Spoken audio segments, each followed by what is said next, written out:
নতুন আলু দিয়ে আলুর দম রান্না করছি। দুপুরে রান্না বান্না সব আছে, তারপরে ছেলে বলল, মা আজকে একটু নিরামিষ আলুর দম করো আর ফ্রাইড রাইস করো। এই যে ফ্রাইড রাইস করেছি,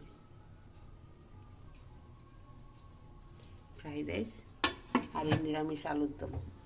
দুপুরে রান্না সব ছিল, তারপরে ছেলের বায়না।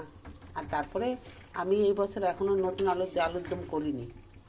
আমি নিরামিষ আলুর দমে কী দিয়েছি জানো?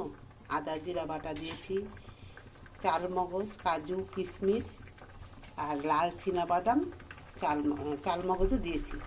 এই দিয়ে রান্না করছি, জাস্ট খাওয়াটা আজকে জমে যাবে। আলুর দমের কালারটা সুন্দরই হয়েছে। কাঁচা লঙ্কা দিয়ে করেছি তো, আমি শুকনো লঙ্কা দিইনি। এর মধ্যে আমি পুরোটাই কাঁচা লঙ্কা দিয়েছি, এক ফোঁটাও শুকনো লঙ্কা দিইনি। আর ফ্রাইড রাইসটা দেখো বন্ধু, কি সুন্দর হয়েছে এটা।